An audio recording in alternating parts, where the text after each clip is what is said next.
I'm not going to worry about your level of concern. We talking about Twitter.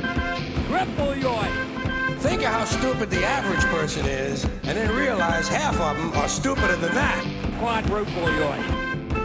Are we going to give Matt Canada praise? It is a pebble in my shoe. We're always trying to get 8 pounds in a 5-pound bag. We mock ourselves. It's that time again for the podcast that asks, what yin's talking about? It's the conversation about the Steelers' social media conversation, and I'm, dare say, feeling giddy. I'm feeling pretty giddy. Maybe it's my microdosing. No, that's fine. I'm microdosing Matt Canada. It's me, Kyle Kreis. Across from me is Greg Benevin. Hello. On the ones and twos, I think, is the new Cleveland Browns quarterback, Oh, great. Rob Banks. Thank you. Mm-hmm. Go Browns. Mm-hmm. Not this week. Nope. Bleep, edit that out. Oh, you have the noise. I didn't know you had the noise.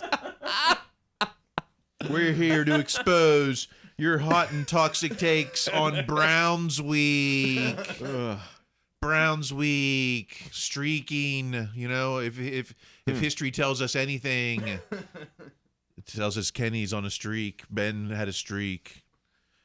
But are there still hot takes possible? Oh, I thought this was one of the worst weeks for hot takes, but I say that every week.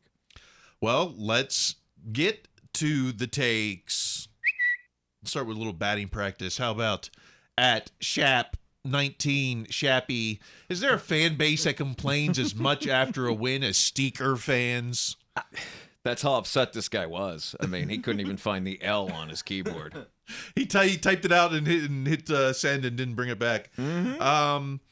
Right, even at 6-3, man. Hey, well, I remember at 10-0, Steeler fans were had stuff to complain about. Yeah, and we were all stuck inside then, so that was a little bit different. I mean, my mind is blocked much of that year, and that somehow includes football as well. But yeah, I'm sure they were complaining a lot then too. But this, perhaps it's just because I'm in this position on this podcast. But I thought, again, this was the worst week for people complaining about a win until presumably the next time they win a game and complain then too. Yeah, until the next win, until we're 7-3. Yeah. How about one more under batting practice? At Rocker Rez, Robbie Franchise. Steeler fans, some whiny babies, bro. I ain't ever seen so many mad MFs sitting at 6-3. The vibes were better last year at 2-6. 2-6 were pretty bad last year. Yes. But I would have said, maybe not sitting here at 6-3, but man, a couple weeks ago, I thought we were as bad as we were at last year, 2-6. Absolutely. But I think I'm not totally off on this take. I think there's a lot of truth to this. The vibes last year might have been not necessarily better, but at 2-6, people were like, okay, it's Kenny's rookie year. They're the second half of the season. The schedule's opening up. It's not as tough. There's not Eagles and Bills, but yeah, it's the 2-6 vibes have extended on into 6-3. I remember last year, remember the Monongahela Monster took over the show? Yes. Because there was just it was just so much bad takes out there. It was just a cesspool of negativity. I think your microdosing has helped you not notice how much negativity's out there now, which is fine. Yeah, well, just Twitter itself has gotten so bad with all just the two blue check marks. It's maybe last year's 2-6 is now just is our base. Well, now. They're the ones that float to the top now. Because of the blue check mark thing. Oh, yeah. Yeah, it's like it's like a one of those little puzzles. Okay, whatever. Let's get, this was, I thought, the worst week for Kenny. Yes. Let's talk about my quarterback. Oh my God! They killed Kenny! You bastards! Only took week 10 of his sophomore year for people to really get mad. And I really had to, I tried to get this down to one page. So I really had man. to, Because this could have been the whole episode. yeah, I I mean, really had to could have edit been. down here to not even some of the best, just some of, I don't know what, just whatever fit on a page. At MP Frazier, Mike Frazier. I need to look at the film, but First Look says this was one of Kenny Pickett's worst games. Granted, a drop, a penalty, took a lot of yards away. Penalties also wiped off, blah, blah, blah. He has to be better. Was this Kenny's worst game? I only watched it the one time. I only watched it the one time with you. I thought it was one of his weaker games, but I also thought, and I think the stats are pretty clear on this, is one of the best games they had for running the ball during the Kenny Pickett era. So Yeah, I imagine yeah. the parts where Kenny didn't get it done were kind of magnified because of that. So I mean, I felt like it might have been one of his worst games, but again, excuse me, let me put this a different way. I felt it was one of his worst wins. Yeah, one of his worst wins, exactly. Yeah. Bummer. Yeah, man. Let's get to at J Bailey NFL, Jarrett Bailey. Kenny Pickett through 10 weeks. Touchdown percentage 30th. Passing yards 26th. Yards per attempt 27th. Passing yards per play 29th. Passing rating 25th. Has a quarterback ever been this garbage? Does it matter to you which one of these sticks out to you most? I guess the touchdown percentage. I mean, I know yards per attempt is supposed to be a bigger deal. I did like the way you said these, like the numbers were flying at the screen as someone was saying them. This was the guy, if I remember correctly, that I asked you, like, hey, we're not associated with that website anymore, right? The one that this guy's on. Like, I think that's this. I'm pretty sure this is the dude. I write stuff for that website. Oh, okay, yeah. then never mind. Sorry about that. But yeah, no, this is I mean, none of these stats are exactly what you would optimally want, and there's always that gnawing fear that maybe this will all lead to something not working out. But again, it's hard for me to get too upset about this now. Exactly. It's 6-3. Who cares? I think you said it a couple weeks ago. These are the things that matter when you lose. Yes. Yeah. Yes. I was smarter then than I am today. But when you win, who cares? I don't care Right. if we're 35th out of 32 Yes, or whatever. Exactly. There's some great backups out there. Because as I'll show you later in the show, some of the worst QB performances for a 6-3 team, and and maybe some names out there that you might want associated with Mr. Ken Levin Furniture Pickett. Oh man. Let's keep going with these Kenny takes. How about at hot_Steelers hot takes? Lowest passing TD percentage in NFL history. Minimum of 500 passes. Number 1, Kenny Pickett, 2.02%. Right above number 2, Gary Huff, 2.03%. I don't know him. Who Huff I Okay. thought was a songwriter or Oh, something. okay. From, Yeah, I'm not sure. Yeah, Aubrey Huff played baseball. Also on this list, Deshaun Kaiser, Ryan Leaf, Brady Quinn, not the kind of people you want to be associated with. No, I mean this is a pretty extensive list of first round busts or guys that maybe had a little bit going and then suffered some injuries, et cetera, et cetera. I mean this is not the good list, but again, notwithstanding Mr. Huff, the wins on this are probably maybe a little more slanted in Kenny's favor as well. I mean, it's all these things, like it just feels like this shadow building, like this bad thing in the background that may happen, but I can't live with it happening yet. I mean, this is the actual living in your fears. Worrying about these stats, this is you, the fan, living in your fears. And what's this just to prove to you that there's no alternative right now, right? I mean, you're not... Oh yeah, no, and they are going to draft a quarterback in this coming draft, but it's going to be somebody with the idea of them being Kenny's long-term backup, with the possibility of them being an escape hatch and being Kirk Cousins if everything goes badly. So the draft pick being Kirk Cousins, not the actual Kirk Cousins. My God. No, But, let's yeah. bring him in. Let's bring him into. Let's bring him into town next year. This is at Kenny's_Wood, Kenny's Wood. If this shows anything, I think it shows how Tomlin and Canada are afraid to design much over the middle. They know that turnovers are usually a key factor in wins and loss, living in their fears per usual. We've got the passing chart for Kenny Pickett, and everyone wants to put a big square in the middle of the field. I saw some people making the square so big it was like, 40 yards downfield. Oh, it's like not throwing the ball 40 yards downfield. Oh yeah. But it is obvious. Everything is to the sidelines. Nothing in the middle of the field. How concerned are you that we're not passing over the middle of the field? Well, I think this is one of those things that I don't think it's just Tomlin in Canada. I mean, Kenny is also involved in this too. And I mean, there have been guys in the middle of the field. That doesn't mean the play is necessarily supposed to go to them. I mean, this is one, I hate to talk about penalties and all that kind of thing, but if Austin doesn't get that penalty, which people smarter than me have explained was a good penalty, I certainly struggled with that, but okay, then there is a big green dot in the middle of this that ends the game. I mean, if they totally had no trust whatsoever for Kenny throwing in the middle, they wouldn't have called any kind of play where that was possible. The throw to Pickens in the fourth, which would have more or less ended things. So I think they are living.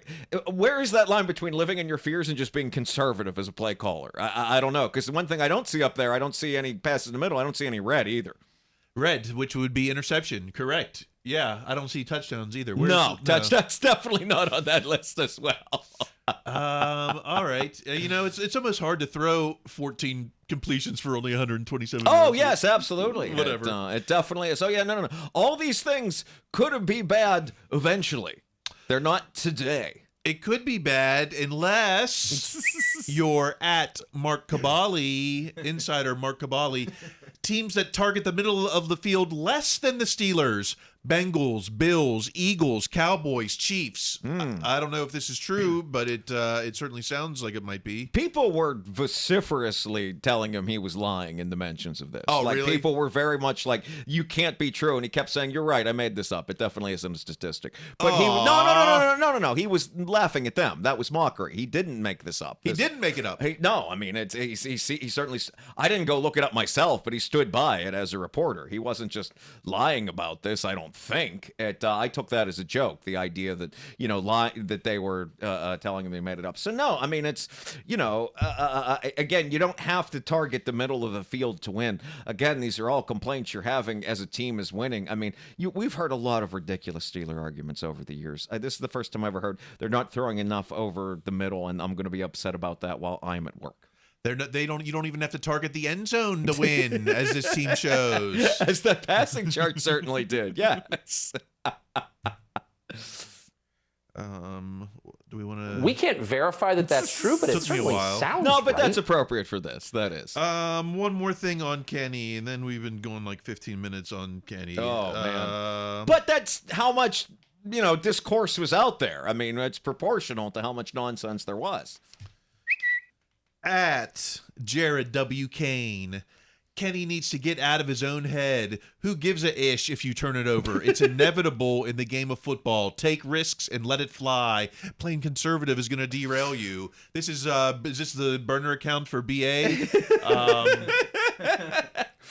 I mean, that sounds like an easy way to be 3-6 this season. That sounds like a good way to have lost the Packers game and maybe the Rams one as well this year. I mean, Tomlin's goal is always to win this game, the game in front of you, and he's found the way to do that right now with this team that he feels most comfortable doing is the not turning it over. Now, eventually, they're going to get into a game where the defense isn't going to hold somebody for the entire game, and Kenny is going to have to throw a lot other than the Niners game, where it did not work. So then you're going to get your wish about him getting out of his own head, taking risks, and letting it fly. We'll see what happens then. Yeah, I mean, we're going to have a lot to tweet about if when that day comes. I mean, the defense is good. Eventually, they're going to give up, 4 touchdowns, 30 points, etc. someday. Just be happy with the win. You can keep my tombstone or whatever. I'll take the W. Take the W. We could call every episode that. Let's see. So why don't we just take a break and go to the second half? I don't know. It's an early first half. Sure. But all Pickett no lead takes. Which is what it was. I mean, that was this week. Yeah. In the second half, why don't we talk about Is this the worst 6-3 team ever? That was the hyperbole. So I had to go and track down the historical factual analysis. Is that it? I don't know. Analysis. I don't know. I did some Google searches. Also, what about, we didn't even talk about, we haven't talked yet about George Pickens' social media. Geez. So it's like, I thought, should we talk about some of the biggest controversies in Steelers social media history? All what, like 8 years of... All right, we'll see you in the second half. Fun times in Cleveland today. Cleveland! Come on down to Cleveland town, everyone. No division crown since '89. See some guys who can't play for the Chiefs. Their best draft day happened in a movie. Go hear the fans still talk about last year. You think it was the best day of their life. In 20 years they've only had 7 wins, but Baker leads the league in commercials. QBs and coaches don't sign a long lease. Ben is to blame for job loss in Cleveland. His lifetime record is 24-3-1. There needs to be a statue in Cleveland. He's the guy who owns all of Cleveland. Yeah! All right, it's Browns week. I forgot how long we've been doing that until I heard that song again. Yeah, how that long was we've been on this podcast. A classic from 2021. Jeez. Browns week, and Kenny continues the Ben streak. This is his first game in Cleveland, if I remember correctly. Yes, because last year it was Mitch went in at the Thursday night game. So Kenny could be 3-0 against Cleveland. I like that you danced. Yeah, no, I'm excited. I'm excited for this week's game. I'm excited for 7-3 Steelers and 3-0 in the division. Who couldn't be? Okay, we promised some serious analysis. Oh, yes. So here's the question. I guess there's 2 tiers here. Let's start with Michael Beck 56. Michael Beck. Not sure how people will try to defend him today, but Steelers must have the best record with the worst quarterback play in the last 15 years. Okay, that sounds like a challenge.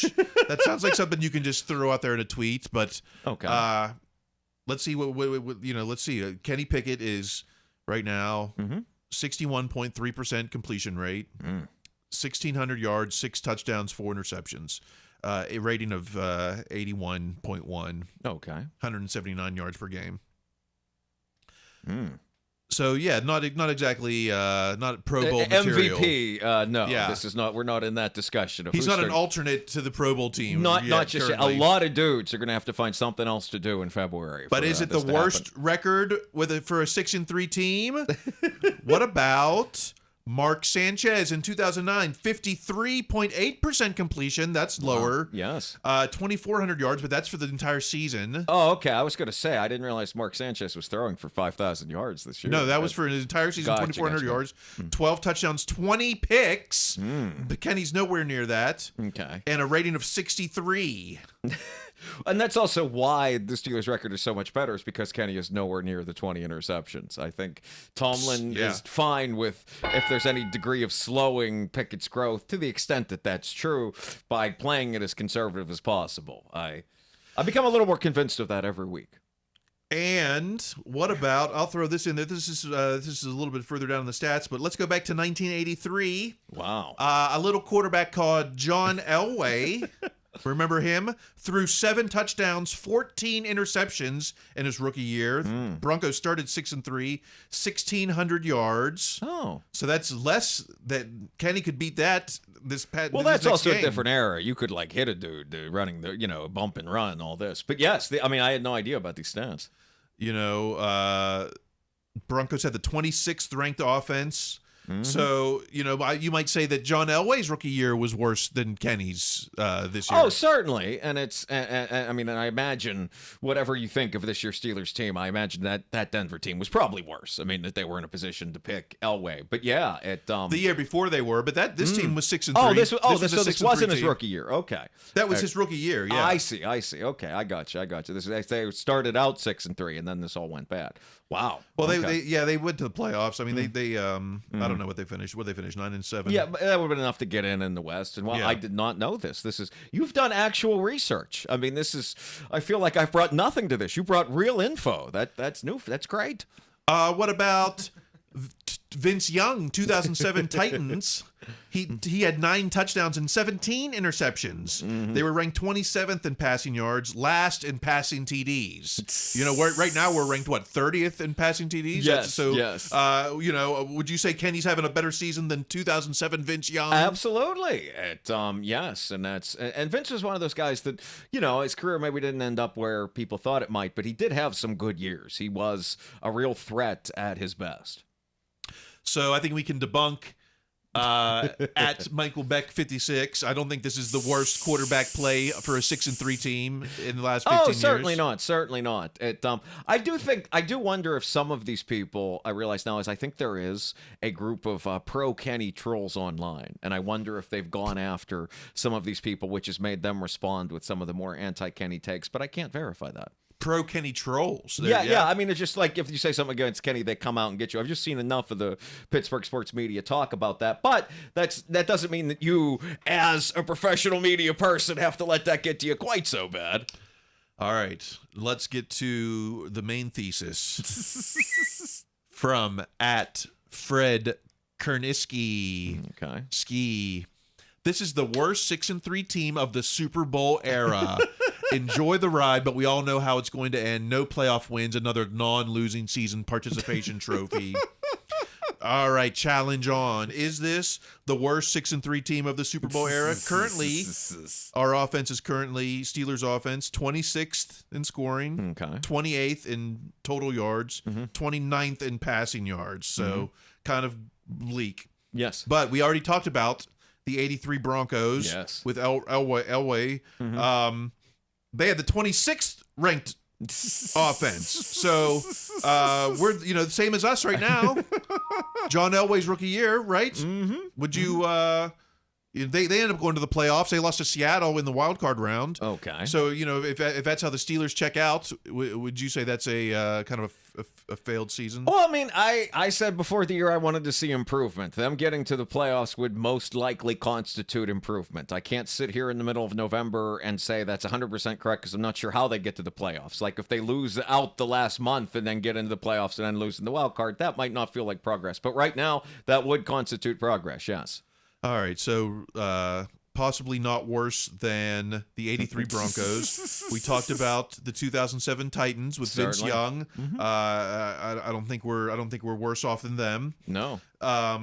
There's the 99 Lions. I think this was this a Charlie Batch team? It sounds right. In fact, I'm pretty sure it was. Even though they beat 5 playoff caliber teams during the season, they lost their final 4, finished 8-8, had the 21st ranked offense. So a little bit better than the 2023 Steelers, but they were second in turnovers, second most turnovers. Wow. And so that some of these people in the first half of the show saying, "Oh, just let it rip, just let it rip." No, don't let it rip. Do not keep it from ripping. Keep it together. Seamed. What about? Do you remember who remembers the 2016 Texans led by Mr. Brock Osweiler, the $72 million man? They started 6-3, but they were 28th in scoring, 29th in total yards. Brock had a 59% completion percentage.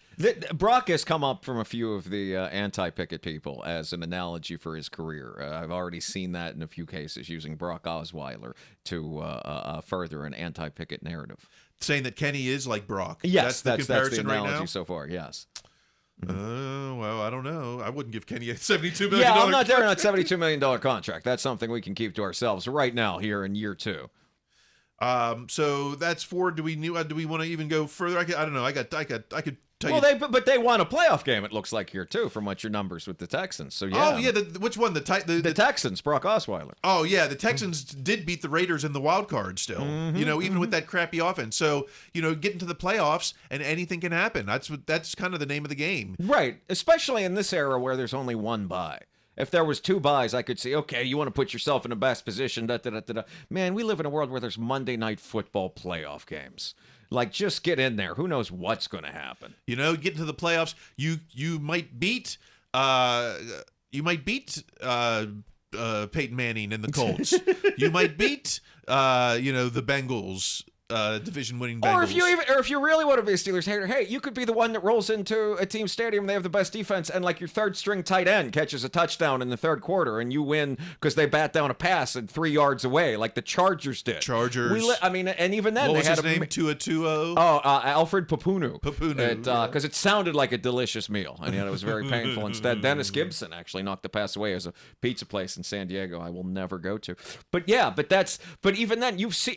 I mean, even if you're a committed Steelers hater, you've seen the Steelers drop enough home games in the playoffs to teams that they were heavy favorites on, like the Brady Patriots, to know that you just have to get in there and then maybe it can work out. Yes, maybe you lose by 40 to Travis Kelce and Mahomes or whatever, but that's not going to happen every time. Sometimes you're the Papuna, and sometimes the Papuna eats you. Papunu's you, yeah. So no, we're not the worst 6-3 team of all time. Is that enough proof? We could go on. And even if we were, it could still get into the playoffs. That's it. I mean, I feel like I could say this every week too. It's a shame you had to look that up. Let's give the final word on this topic to at Chris Turney. It took the Steelers 14 games in 2022 to reach their 6th win. This year they've done it in 9. That's an improvement from a win-loss perspective. If they split their last 8 with a 4-4 record, they likely make the playoffs. I'm so glad I didn't see this tweet, because then I would have clicked on it and see just the massive amount of hate this person must have gotten for posting this. But it is. I mean, yes. it is much better than last year. Right. Last year we were on the doorstep of the playoffs. Are we even better off than 2021? I think so. Oh yeah. I mean, it's just, yes, this team is definitely in a better position right now. I mean, the toughest parts of their schedule are coming up. The games in Ohio, the game in Baltimore. The Steelers certainly haven't had a lot of luck traditionally in Seattle, but they didn't have it in Vegas, in California, and the West Coast before either. So yeah, the toughest parts other than the Niners are coming up. But yeah, it's even for someone like me that's not necessarily an optimist, it's hard not to be optimistic right now.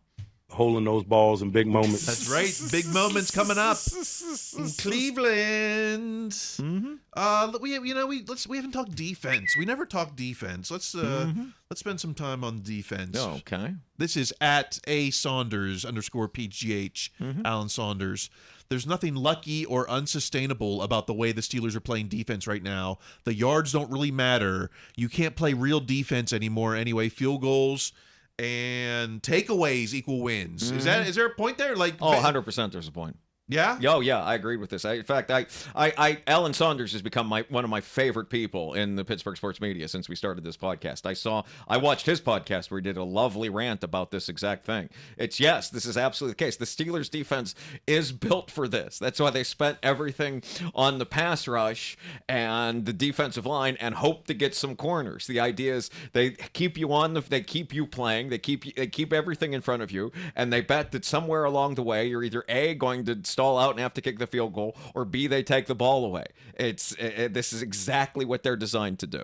We don't worry about the Joneses. We don't worry about the yards or the Joneses. And is that why, who cares what about the inside linebacker situation? Well, I mean, the inside linebacker situation is going to be an issue, particularly with Cleveland, because Cleveland with the rookie quarterback is not going to have any problem just running the ball and running the ball and running the ball and running the ball. That's going to be an issue there. But I do think the days of spending a top 10 pick to get an inside linebacker, they may be behind us. That sounds about right. Okay. How about at Ben Anderson 58? Ben Anderson. The Steelers are a league best +10 on turnover differential. For any of you wondering how they've turned mediocre to poor play into 6-3, that's how. Turnovers shoot teams in the foot. Pittsburgh is living and dying by their ability to protect the ball and also take it away. Right now, Steelers are number 1 in turnovers, number 2 in fumbles, number 5 in interceptions. We're on pace to have more than the 2008 defense, which is amazing. I mean, that's it. Just for as great as that defense was. No, this is 100% correct, and and it's sort of changed the way I watch the games, because I think, like a lot of us, used to think, okay, you throw a deep interception, that's like a punt Who cares? Well, the last time they did that was the Houston game, when in the first quarter, Kenny tried to go to Calvin Austin, just as he did against Vegas. And then after that, Houston was more or less in the driver's seat for almost the entire game, up into a few moments that were iffy in the third quarter. So now I believe even more and more, you protect the ball and give yourself a chance to win at the end, and whatever happens, happens. So is turnover metrics more important than yards? Are we throwing out the old LeBeau graphic that's like number 1 in total yards, number 1 in pass yards? Well, I think that was a different era, unfortunately. We're getting older. I mean, I was thinking about that because I was talking to someone that's like, I've loved the Texans my whole life. And I was like, oh my God. But also like it. But I think there's something to that now. It's because, and that gets back to the good point that Alan made a few tweets back about you can't play real defense anymore. I mean, those LeBeau teams, that was real defense. That was great players at every line of the defense. That was, Joey Porter and Harrison almost killing a guy over the middle. I mean, that's, this is an entirely different era where, hey, we're just going to keep blitzing you, and we're going to drop, and we're going to have our corners play at a certain depth. And if this works out, we're going to take the ball, or maybe you have to kick a field goal, and we're going to hope our offense can keep it close enough so at the end we figure this out. Let's go on to at Amanda F. Godsey. Amanda Godsey. Steelers points by quarter versus opponents points by quarter. Through 9 games, the Steelers defense has shut out 5 opponents in the fourth quarter. They've allowed 3 points or fewer in 7 of 9 fourth quarters. The Steelers defense has allowed just 3 fourth quarter points in the last 5 games combined. We talk about fourth quarter Kenny, but maybe it's fourth quarter D. Who cares? Absolutely. No, it's the fourth quarter D, but it's also those other teams are in the position where they are trying to do things. I mean, just look at the last 2 games where all those turnovers come around in the fourth quarter because those quarterbacks are trying to make plays. They're throwing deep. They have to do that because the Steelers either came back or the Steelers kept the game very close. That's why I don't feel this statistic is again more important than all those stats you saw about the Steelers defense is 28th and whatever this metric is. Like, yes, they're that through 3 quarters. Maybe these are issues when this team loses a game or when's the last time they were down double digits going into the fourth? It was probably the Jacksonville game or the Houston game or definitely a game they lost. If they can keep it close, or that wonderful phrase that people now use, a rock fight, then they can keep it. Multiple people have said that about the Steelers. They get you into a rock fight. I'm like, I like that. Jacksonville was still a rock fight, though, wasn't it? I mean, there was still like 1 score with it. It was 1 score for a while. I forget exactly when they went up to. I want to say it was after one of Mitch's interceptions, pick, but I could be wrong. Yeah. And but again, Mitch throws the pick, and we don't get into this moment where, hey, maybe there's a chance to do something at the end because Mitch is throwing the 3 dudes, and none of them are Allen Robinson. And that sounds like a good formula for the Browns week. Let's keep this new quarterback around in the fourth. And, I think, the days of the Steelers blowing anyone out, those days are gone. I mean, would it be nice to see this team up by more than 1 score going into the fourth? Yes, but I certainly don't think that's going to happen against the league's best defense in Cleveland. That feels like a lot. But I don't know. I mean, I imagine both teams are going to kind of go into the same idea. Let's stop the run and make the quarterbacks beat us. I mean, it's the most game planning I think we've ever done on this podcast this last 45 seconds. Let's talk more game planning. Okay. At Mark Cabali, you know things are going well for the Steelers when an injured player makes the game-saving call on the sidelines. This was the narrative that Minka was like street yelling off Austin, and he made them take the timeout. This is what the narrative told us. And because Austin had originally called a man defense, and Minka said, no, we're putting everyone at a picket fence on the goal line. What do is that? I don't know. There were takes in it. Oh, it shows Austin doesn't know what he's talking about. Then there were takes like, oh, it shows he's open to communicating with his players. I don't know. What's that saying? The one thing we do know that I feel qualified to say is that Minka really did look animated. That part I can tell you. Minka looked very fired up to tell them this call. I don't know. I can't speak to the competency of Austin one way or the other. I do think it kind of speaks to that players coach thing we heard that at least, hey, this timeout that we're not going to use. I mean, this is literally the last play of the game. It's not like, oh, we can get this back and Kenny can throw deep. No. So that they would use the timeout and listen to what Minka said. I mean, I think that shows how many voices are valued. But no, I mean, another way, it does show the greatness of Minka. It maybe figured out. We We also don't know, the other play might have worked too. I mean, it's 3 seconds left. They were what, at the 11? I mean, it's not like they were at the 4 or something. Like, he was going to have to force it into the end. Somebody, yes. Yeah. He was going to have to force it to somebody. And I think we might see that might be a repeat. I don't know. Why am I feeling that we're going to see that again? I mean, you're always an optimist. You seem very optimistic today. And well, here's someone who's not so optimistic. At you're under arrest, Dane, nervous about this decision. Tomlin not looking outside of the organization for inside linebacker help. It's going to be, I guess, Mark Robinson, the next man up. Well, it's. I think it's also this. I'm going to mess up his name, Michael Walker. I mean, the last. I've heard people make reference to Sean Spence when he came in when they were after DeShazier injury. Well, that was a different era in terms of practice squad. Today, since the pandemic, you can put actual players on your practice squad. I guess this Walker guy, he had like 100 tackles for the Falcons last year. I mean, this isn't another 7th round rookie that has only played a few snaps. I mean, this guy has been in the league before, and it seems like, oh, I forgot you could put dudes like this on your practice squad now. So, I mean, that makes better. That to me makes, and he's also been with the team all year. It makes a lot more sense than like, hey, here's a guy that's completely washed up and has like one knee, but you've heard of him. Yeah, I don't know. I don't have any take on this at all. We could put 7 safeties out there instead of any linebackers. I don't know, whatever. Right, and I think also too the fact that Keanu Neal came up in Tomlin's injury report is even more disconcerting because boy, that's a guy to be very helpful against the run this week. So I can see why that's like, hey, we've got the guy that got 100 tackles a year ago. You're almost a starter now. Call up local Nick Kowalski. Is he still around? Kwiatkowski or however. I thought that's how you say it. I mean, we've never said it the same way twice. We certainly didn't during the preseason. But that seems like a guy too. If he's not on someone's squad, and even if he is, you can bring him over. But yeah, that'd be a feel-good story. Or just Mark Robinson could step up and be the guy. Maybe right. Wouldn't that be something? I mean, it's all the people that told you how much they need Mark Robinson have been quiet this week. Now that he's getting a chance, like that's. I don't know if there's no room for that trolling anymore with so much takery in the air, but this would be a nice time for the Mark Robinson display because he looked terrible in that game against Cleveland last year. They inside the NFL had some footage with Cam with mic'd up, and he was like trying to encourage Mark. I guess it must have been after the Quan injury because he was like, "All right, we all got to be more communicative. We all got to communicate now, and we all got to yell it out and stuff." So each of us, and then looking right at Mark, we have to be more communicative, right?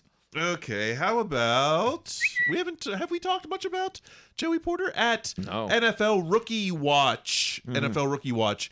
Joey Porter Jr. already looks like a top 10 cornerback in the NFL 9 games into his career. No doubt any longer that the Nittany Lions should have been a top 20 pick. He's tied for second least in the NFL on targets, least in the NFL on receptions allowed, second least in the NFL in yards allowed, fourth least in the NFL in passer rating allowed. Is this the man emerging, or is this him? Is he a product cornerback? Is this a system cornerback? Well, one, I have no idea how to judge cornerback play. I do know that after every game, regardless of what happened, there's another tweet like this where someone tells you some secondary stats that I had no idea about that show Porter Jr. has been amazing. I mean, some of these in terms of the target and all that are, you can throw to Levi Wallace's side. I mean, it's but maybe you're throwing a little bit less to Patrick Peterson after him covering that young, big, fast dude and getting the interception tip to Neal. Look, I don't know about the stats. I don't know about the future. I do know that the Joey Porter Jr. development experience could not have gone better to this point. I mean, I kept waiting for him to get the big pass interference penalty just because he does grab dudes. I mean, this is you want to talk about you can't play real defense anymore. Well, PZ Jr. is kind of stretching that. He's still trying to play some real defense back there in the secondary. Hasn't cost a game yet. Mm-hmm. Yeah. I mean, they make jokes about the tackling, which is not great, but I'll take that with everything else he can do. I mean, they'll figure that out. That's the thing. It's like, oh, yeah, he's the best. He's already a top 10 corner. Well, early on, he was only put in these pass-only situations. Yes. Then, against D. Hopkins, he was in situations where he didn't have to be in the box to tackle, didn't have to do some worry about screens or some other things. So it's like, is it the system that Tomlin and Austin are putting him in to make him excel, or it doesn't even matter? Well, I mean, but I think at this point, I mean, again, we're 10 games into the guy's career. I think at a certain point, system and development are synonymous. I mean, they're developing him. They aren't hiding him from things. They're helping him to grow as he goes. I mean, I forget who made the point, but it was a good one. Maybe if you start him every game, maybe he goes out there in the 49ers game, and they probably still get blown out anyway because those are great receivers, and Purdy was great that game. So maybe that stunts his growth a bit, whereas now his confidence has to be flying high. I mean, they're doing comedy skits in the locker room, if you saw that interview with him and KZ. All right. Well, why don't we get the band? They finally found him a quarterback named Joey Cortez Allen. All right. Yeah. All right. A little odds and ends. This is off the board, actually. Let's go to at Coach Speak Index. The Coach Speak Index. What? Didn't know there was a Coach Speak Index. No. Steelers coach Mike Tomlin has a 70% reliability rating on Injury Coach Speak. This is the analytic stat that I needed is how to grade. So he's got a 70. Tomlin has a 70% reliability rating when it comes to injuries. Wow. But only a 50% reliability when it comes to transactions. I'm overwhelmed. Like, I mean, because I'm just thinking, like, okay, to put this together, you would have to study all of the words of each of the coaches' press conferences and then cross-reference that with what happens the entire season. You can't just do it that week because that's where you get into depth chart and usage workload and transactions and wow, I mean, this makes me long for the pertinence of PFF ratings. But this, I'm so glad you found this. This is amazing.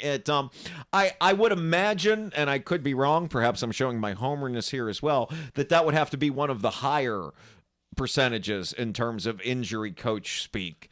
Because I know you have to, because if I'm not wrong about this, you have to put out an injury depth, like injury report, but you don't have to like say it's true. I mean, I'm used to hockey where you just outright lie and everyone does and it's accepted. But I wonder what I'd have to look at what the other coaches are. I do feel like he pretty much says what he means when he talks. When it comes to injuries, though, there are times when he doesn't have to give the info, like preseason. So yeah, he's not very forthcoming then when he doesn't have to. Nor should he be. I mean, IR situations.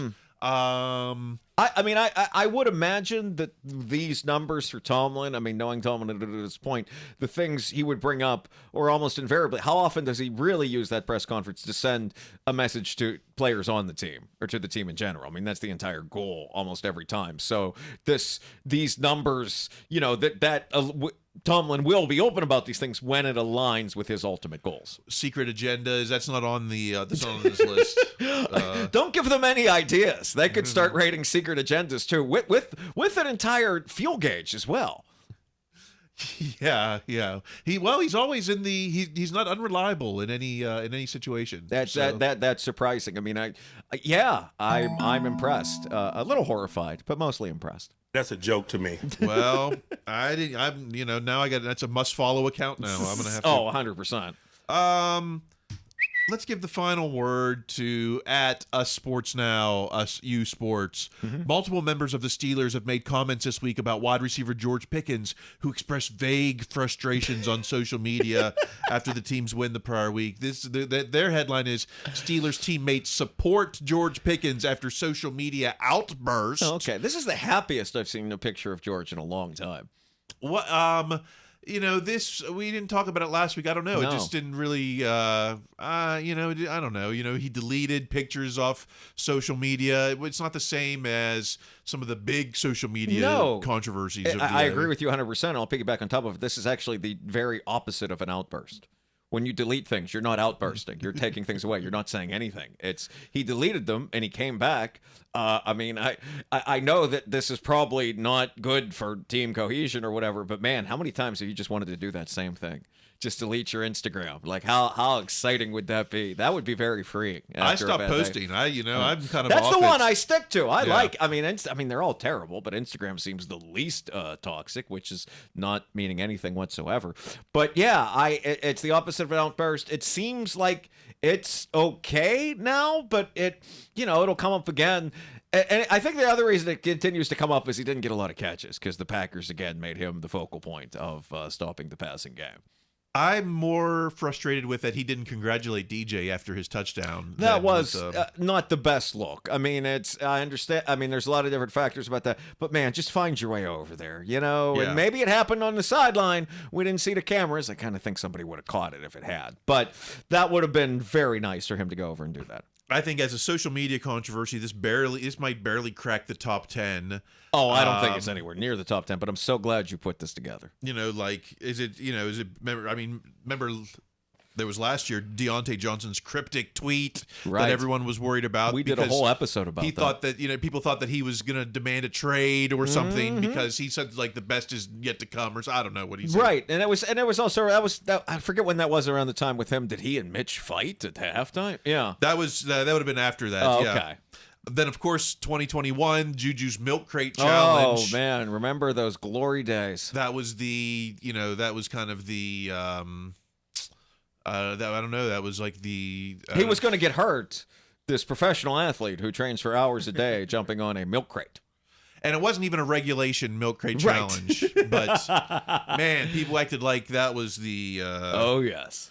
How about Steven? Also, 2021, Steven Nelson went to Twitter to say, "I don't want to be a hostage. Don't let He demanded a trade. Yes, he did. That was a high point in. Steelers and as we social found media. out later, Steve's an emotional guy on Twitter. He's someone that he has outbursts, like actual outbursts. That guy. 2020 was, of course, Juju logo dances. And that was at the start of TikTok too, right? That was like the beginning of like TikTok making its way to the Steelers. People didn't locker room. understand TikTok culture yet. Maybe I was included, but it's. I certainly still don't. He but wasn't yes. being disrespectful to these teams. He's just kind of showing like, here I am. It's more like I'm checking in here. Right. I mean, there's a million other places you could have danced in a stadium. He would get blown up. Yeah. During the game. Right. If you were to do that kind of yes. If anything, it ticked it's off. the TO thing. I remember from back in. It ticked off 1993. either team more than anything. Oh God, yeah. I mean, it was because it's been a sign of disrespect since the beginning of sports. Yeah. That's eventually what made him shut it down. But how about 2018 when Chris Boswell quit Twitter? I Because forgot this, but I love him more already. that was his hate. He was getting all that hate because that was his bad season. Oh, that was the year he was hurt, and they still kept trotting him out there anyway instead of a different kicker. Yes. But people also unearthed some problematic tweets from his past. Oh, I didn't remember that. That old thing. Yes, that feels very cozy at this point. The problematic tweets. I think maybe the greatest Steelers social media moment. Martavius Bryant versus Sammy Coates when they drafted. It's still up there. That's a pretty good one. Yeah, they drafted Juju, so it was Sammy who said. No, it was Martavius who said, "This is Sammy's replacement, This not is mine." Sammy's replacement, not mine. People made reference to that when he made jokes about that when he got signed to the Cowboys. They had about Cowboy. They photoshopped it with Cowboys receivers saying the tweets. I was very impressed with that work. That led Tomlin to tweet himself. He was Yes. like, "Calm down, boys." 2017, earlier that season, the prior season, of course, was AB's Facebook Live. Which was kind of, which was that was the closest I think a lot of these come to like a genuine scandal, because that was the private in the locker room, what Tomlin was telling them after a playoff win before the AFC Championship game. I mean, it was almost at this point where like, man, maybe this AB guy makes some bad decisions. Now they do the locker room dances. Now it's almost. But they don't do it during the coach's speech. They don't No. do it during the private locker. I mean, it's very much like this is the moment where we're dancing. Not this is the moment where we talk about next week. 2014, I kind of forgot about this. The team banned Mike Mitchell from social media because he was going into it with fans in the DMs. I do vaguely remember that. I remember Vince Williams threatening to murder. Was it Burfect? And then he got banned by Twitter for like a couple weeks. That was, I forget what year that was, but that's not. I guess technically that's a controversy. That feels like part of the Bengals week, but. And the tweet that actually forced Art Rooney to release a statement is when 2011, when Rashard Mendenhall, it wasn't necessarily a pro Bin Laden It rant, wasn't a pro, but the fact that we have to start it that way shows how it was a controversy. It wasn't a pro Bin Laden comment. I think Art Rooney had to say something like, "We don't know what he's talking about." Right, exactly. yes. We're also forgetting Devin Bush, tweets weird, cryptic, talk about cryptic things. Devin Bush was a cryptic dude a lot of times. Cam had to say something about that. I mean, that's right. We've been doing this too long. Can we remember these things? Yeah, so Pickens, barely, with all those, maybe Pickens is a top 10. I don't know if it's top 25. It doesn't make your starting roster of Steeler controversies. It doesn't make the top 22. But there's still plenty of season left, so who knows? I still think that Levin Furniture commercial is a social media disaster. But that's technically not a Twitter scandal, I guess. All right, I guess that's what we've been talking about. Is it? That's what we've been talking about. All right. If you're watching on YouTube, give us a like or a subscribe or something. And if you're just listening, check it out on YouTube if you actually want to see what someone looks like when they need to shave. So that's actually both of us today. I didn't shave today either. Keep the conversation going online. I'm on TikTok at Kyle Kreis. Greg, how about yourself? On Instagram at Greg Benevent, B as in boy, E-N-E, V as in Victor, E-N-T. If you want a Blame Canada sticker, send me an email. I know that I'm overdue on some of those. I'll get to that this weekend, hopefully while I'm eating some Model meatballs. All right, until next week, keep listening to your coach. Be their best selves. That's going to be required. Stay in school.